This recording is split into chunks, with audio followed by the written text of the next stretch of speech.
A very good morning to all the participants. Before moving forward to the session, let me share a quick introduction about the organization, Step in Engineering, and about the trainer. Our training service is strategically crafted to provide a holistic learning, seamlessly integrating practical applications with indispensable software knowledge. Our major objective is to provide the foundational knowledge necessary to understand the main principles of engineering and their practical applications in real world scenarios. Our training program focuses on meeting industry needs for skilled engineers, aiming to develop efficient professionals ready to succeed in their engineering positions.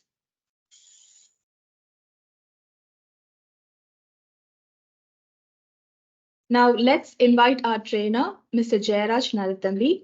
He has over 37 plus years of expertise in various process units of petroleum refinery, petrochemical divisions, and logistics of product movements. He has conducted several trainings for industrial employees over the years. Let's welcome our trainer for the day. So before starting the session, I would like to give you few instructions. Kindly turn off your camera and mute yourself. Note down your doubts and all your queries or doubts will be answered at the end of the session.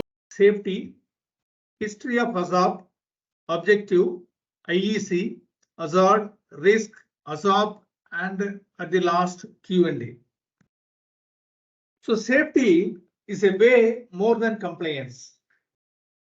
So more than compliance, how do you feel it? So only to attain the compliance would be the goal of everyone. But here it is mentioned as safety is a way more than compliance because it's a moral imperative that we send people home after their work to their loved ones. So that is most important one. Safety is the state of being safe, the conditions of being protected from health loss, economical loss, physical damage, accident, harm, or other types of consequences of failure. Safety is the control of recognized hazards to achieve an acceptable risk level. That is very important. Control of recognized hazards. So the hazard cannot be eliminated. We don't aim to eliminate the hazard from the system. We should control and keep it under our control. That is, we call it as alarm, as low as reasonably practicable. That is the aim of any safety studies. For HACCP, there is two backgrounds. History is given. The Phillipsborough, UK, a disaster happened. In this, once again. So in this accident, there are 6 series of reactors in which the 5th reactor got developed a leak. So what they did, they bypassed the reactor. There is no originally bypass was planned. They made a bypass line. The original line was 28-inch diameter and they put a bypass in 20-inch diameter. So by providing this temporary line, they bypassed the reactor number 5 and started their work. So because of this hydraulics problem, the restriction has happened in the 20-inch new line and the line gave way and a big explosion occurred. Around 28 people were killed and 36 got injured. In 1976, an explosion near Seveso, Italy, where in the accident, dioxin is a carcinogen chemical was released. To eliminate the dioxin entering into the food chain, they had to kill at least 70,000 to 80,000 of animals they killed. So these two incidents had created an awareness and they thought of thinking safety. Safety actually in every accident, they find some problems and to overcome that, they address it by identifying or recommending some new things. So they always follow this for a quite long time. The basis for HACCP was laid by Imperial Chemical Industries in 1963. At that time, it was not called as HAZOP, whereas it was called as critical examination or operability study. In 1977 only, the Chemical Industries Association published a guide in which the HAZOP, the word hazardous and operability study was used. Followed by this International Electrotechnical Commission, IEC 61882, the class number 61882, they developed a hazard and operability study procedure. HAZOP is a structured and systematic technique for examining a defined system with the objective of identifying potential hazards in the system, identifying potential operability problems in the system, and in particular, identifying causes of operational disturbance and production deviations. An important benefit of HAZOP study is the resulting knowledge obtained by identifying potential hazard and operability problems in a structured and systematic manner. It's a great assistance in determining the appropriate remedial measures. So finally, identifying the problem is not going to solve the issue. We have to address it by providing recommendations so that we can mitigate the hazard. So what would be the objective of HAZOP? Objective of the HAZOP study is to identify potential hazards, operability issues in process, and to propose preventing actions. HAZOP in the process industry may focus either to the safety of human, material, and environment. Not only this, we can add one more point, it is reputation.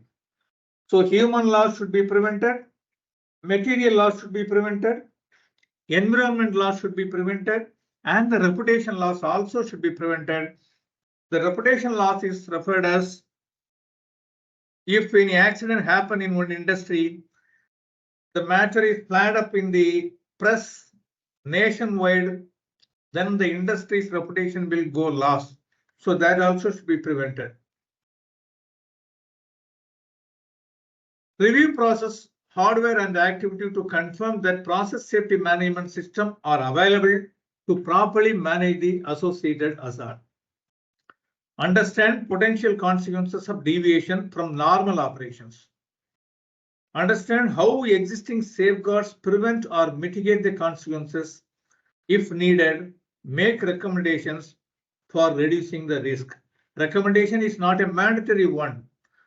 If the inbuilt system itself is able to control the hazards, then it is enough. That is only identifying. If it doesn't meet the requirement, then only we go for recommendations. Hazard is an inherent physical or chemical characteristic that has the potential for causing harm to people, property, environment, and our reputation.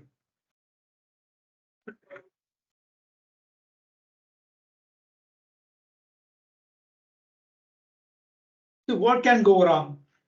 In industry, anything unexpected can go wrong. A chemical, biological, or physical condition that has the potential to cause damage or injury to people, property, or the environment. Hazards associated with the loss of primary containment of hazardous substance. There is the loss of containment is a leak or a crack. So the chemical which is enclosed, which is inside the container is coming out.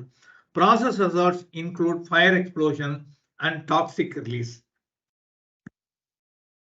So now we would have come to understand what is hazard. Hazard is anything which has potential to cause harm to people, asset, environment, or and reputation. So there is hazard. So what is risk? Hazard, risk is associated with the hazard.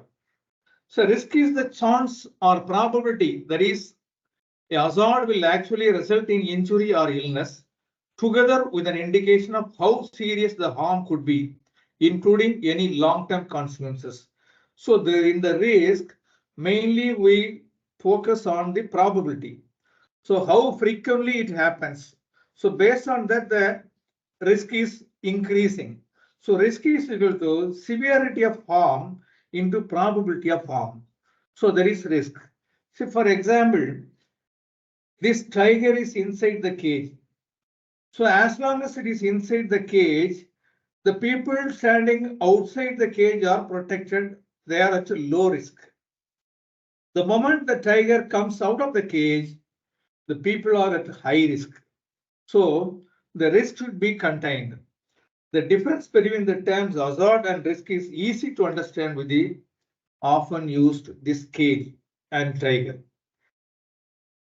So risk, it is consequence into frequency. And what is consequence? The extent of effect on people, asset, environment, and reputation is the consequence. And frequency is probability of occurrence of hazardous event. How frequently it happens, that much quantity of the hazard is increasing. So for example, so we identify the risk, then we have to think of risk reduction. Risk reduction can be achieved by reducing either the frequency of the hazardous events or its consequences. Can you reduce the impact of consequence? Generally, the most desirable approach is to first reduce the frequency. So number of times it occurs is reduced. That means that much quantity is reduced. For example, Bumrah is the bowler and you are standing as a batsman. You are at risk now. So frequency of the risk is 6 times per over. What would be the consequence? Oh, ouch. That would be the consequence, correct? So in a over, 6 ouch you may sound, give a sound if it happens. So risk reduction, what we can do? Limit the bounces to 2 per over. So if he bounces 2 times, that may be the ouch sound you have to make come down to 2. So the risk is now 2 into ouch. That is from 6 times to reduce to 2 times. So by this way, we can reduce the risk. Okay. So prevention is better than cure. In safety, we have a lot of tools, not only ASAP, occupational safety. Occupational safety mainly focuses on individual safety by wearing PPEs and his environment. Process safety, PSM elements, there is process safety management elements, process hazard analysis in which checklist, what ifs, fault tree analysis, event tree analysis, FMEA, failure mode effect analysis, hazard, that is hazard identification, hazard operability study. So here we are focusing only about hazard. So a systematic qualitative technique it is identify process hazards and potential operating problems using a series of guide words to identify process deviations. So process deviation, we have to identify, that is the first thing. Unless we identify, we cannot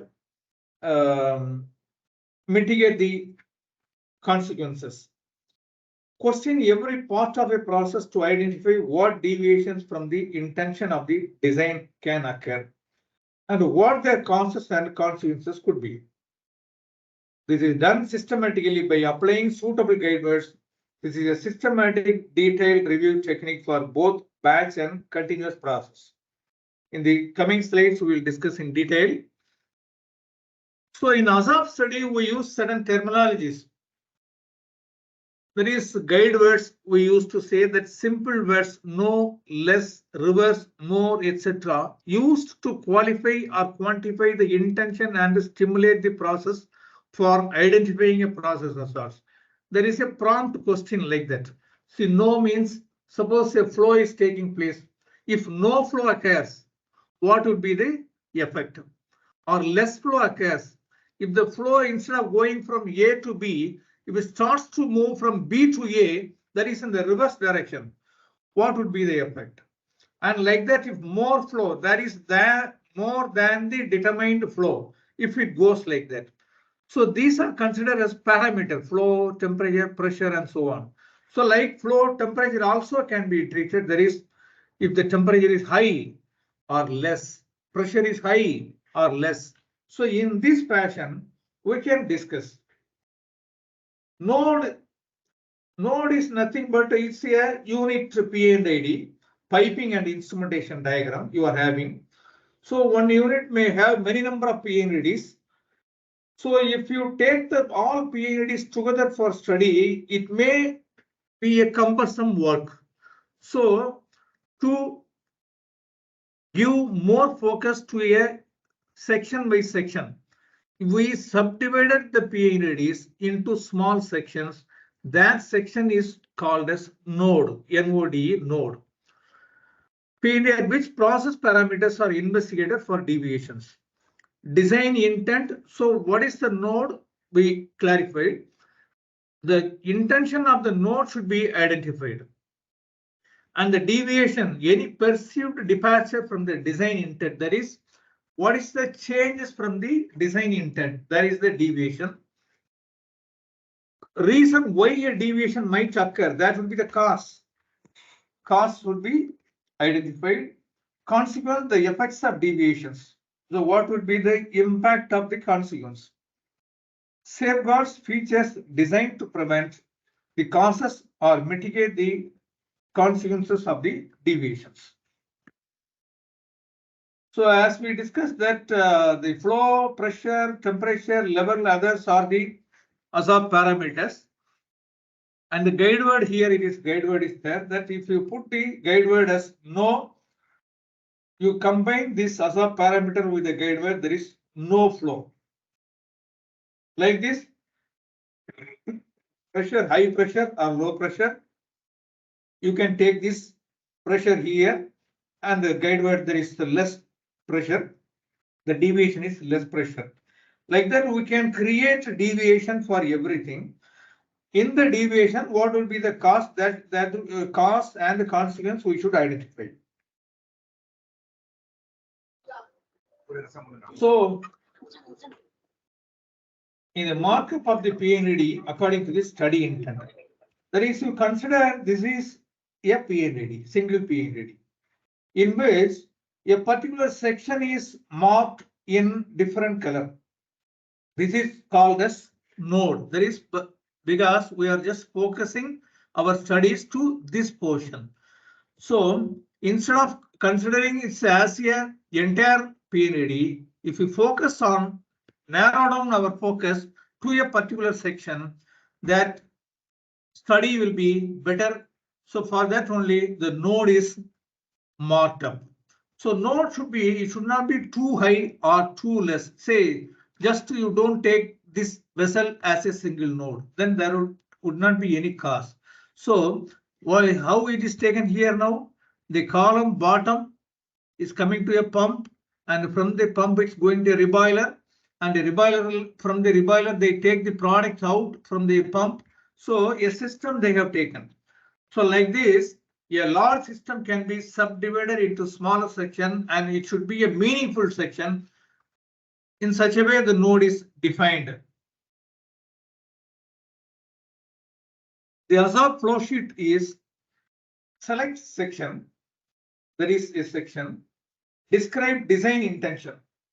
There is what would be the design intention of that section. That is, the section is called as node. Apply deviations.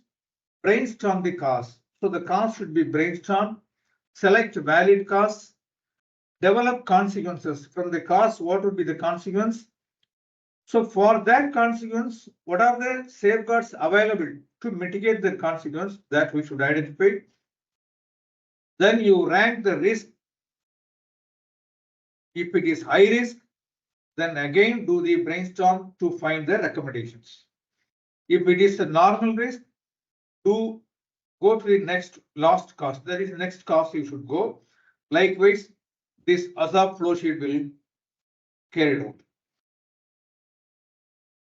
So generally in the ASAP team, there will be a chairman or a ASAP facilitator and a scribe. Scribe is the technical person.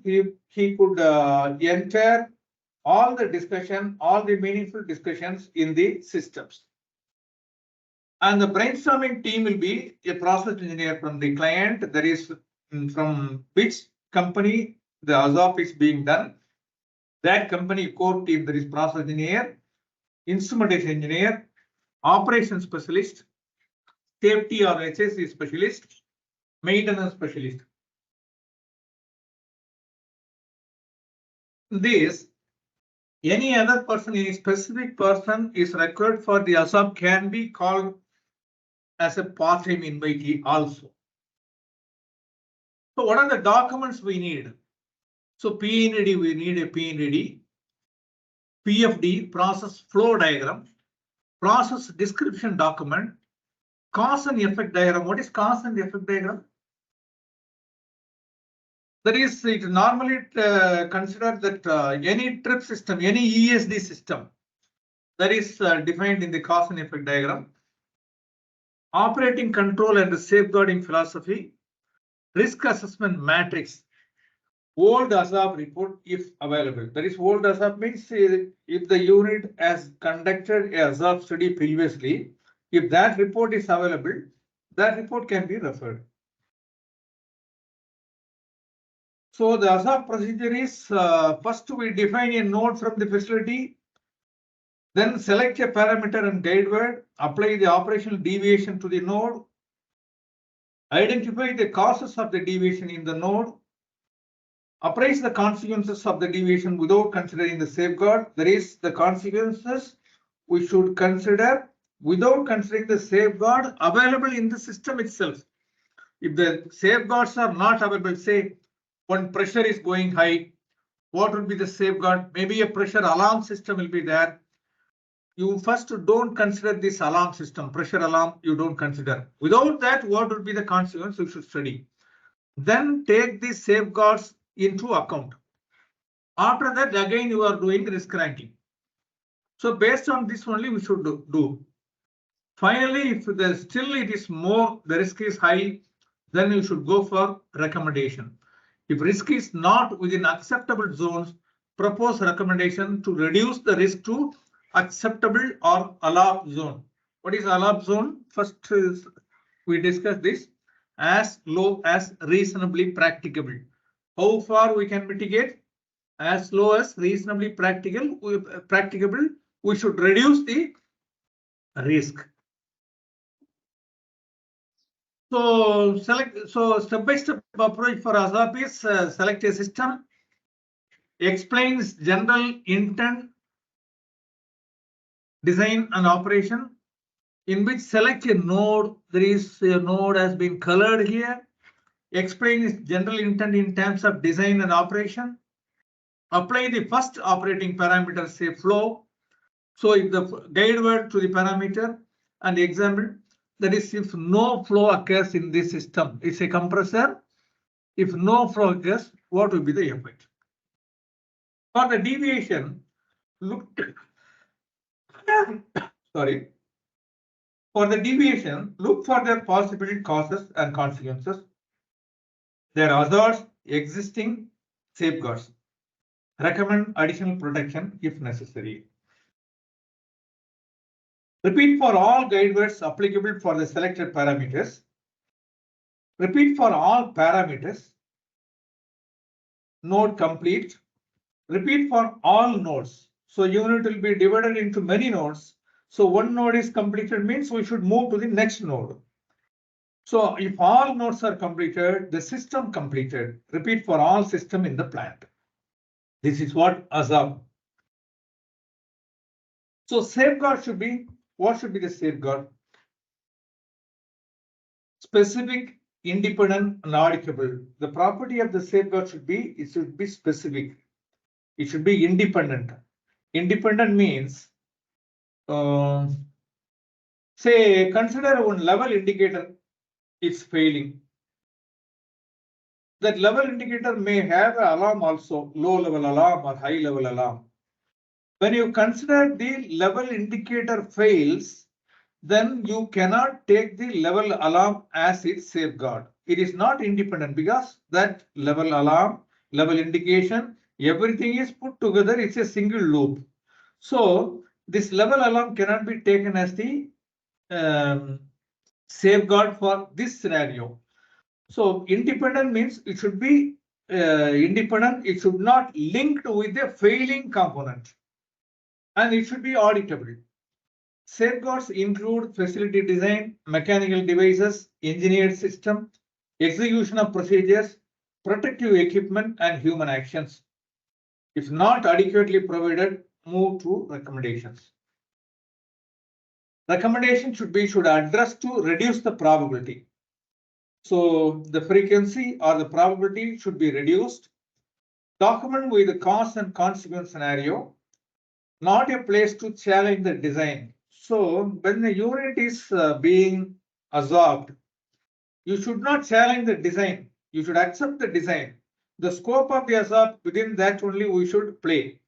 So we should not challenge the design, but within the design, what would be the hazardous thing we should try to identify. Let us take one example. Consider this is a PNRD. What is this PNRD? Can you say?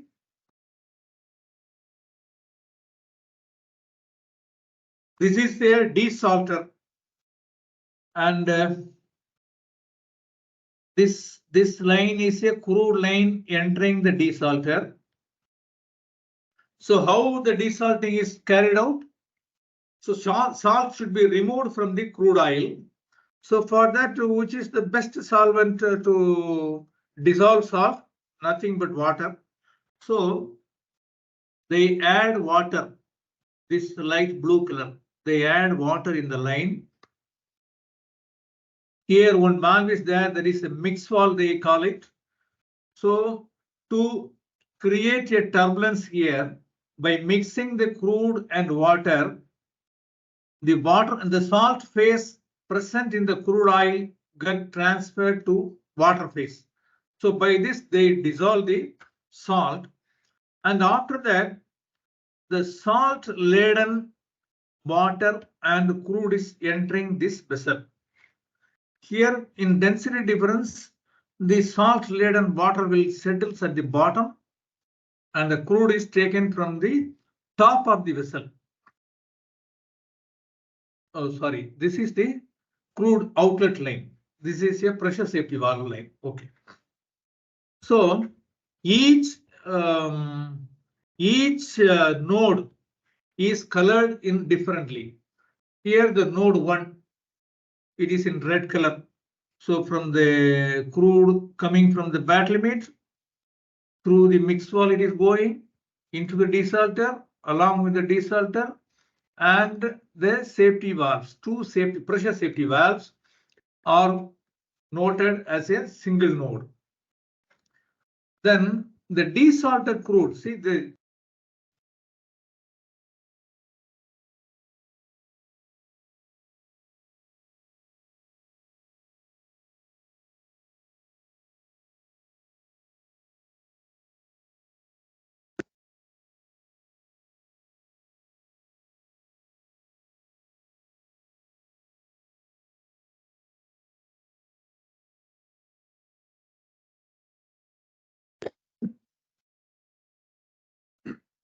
now okay, voice? Yes, it's audible now, sir. Yeah, okay. I have to explain the PND again. Yes, sir. You have to explain the node 2. Node 2, okay. So this inlet crude oil and the outlet crude oil, there is a difference in quality. So when we define a node, it should be like that. There should be some property change or a quality change or a phase change, like that only we should identify. So here the outlet. So it is a desalted crude, and the green line or the bright blue color is a desalting water. So that line is going, and the next one is so these lines are the brine water or the salt laden water that is coming out from the desalter. We have to remove the water, whatever the quantity of water we introduced, the same quantity should be removed again. Otherwise, this water will carry over along with the crude line, that will be adding new hazards. So in this way, this is So like that is defined from the bad limit. Let us consider this area as the bad limit. This is the bad limit. So crude is coming from the off-site pump from the tank farm area where the pump will be there, motor operated valve will be there, pressure instrument will be there. So everything is there. So it's coming here. Now this is the PNAD given to you. You have to identify the ASOP studies here. So first we discussed that parameters we should take. What parameter we can take? Flow we can take. Okay. And the prompt words, that is the guide words, no, less or reverse or more flow can happen. So you take this cause as a if no flow occurs in crude line, what would be the impact? That should be the questions. So if no flow occurs, what would be the impact? That impact should be listed and it should be tabulated in a. So no or less flow of crude to desalter. This is this one. So no or less flow of crude to desalter, first stage. So guide word is no or less. Cause, what would be the cause? No crude supply from offsite. Why the crude has stopped from the offsite? Offsite means from the tank farm area. Crude oil is not coming. So what would be its consequence if the crude is not coming? Possibly dry running of crude charge pump. So crude charge pump may be running dry, leading to pump damage. So pump damage, it will be a very important. Pump damage would be a big cost. So like this process subset, water level increase and flow to process system. What is another cause? Another cause is MOV. So MOV is motor operated valve. So fail close. Normally MOVs will not close automatically. Even power fails also, the MOV will be remain in the same position. It will not get closed. However, if by anyone by mistakenly close that, it can happen. Possibly dry running of crude pump. Again, if the MOV gets closed, means pump is going to run dry. Next cause is tripping of crude charge pump. Tripping of crude charge pump. If it trips, process subset in desalter. So like this, it should be listed and the consequences should be listed. For these consequences, what are the safeguard we have?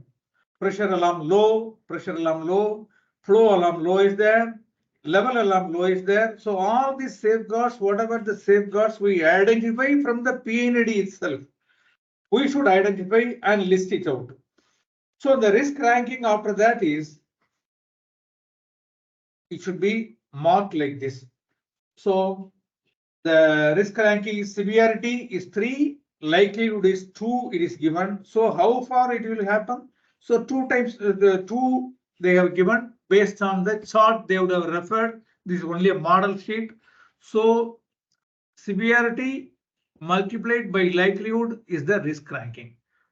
So in this way we should do. So this is what the ASOP introductory class. So for introduction, I think we have come to a conclusion, come to the end, I think.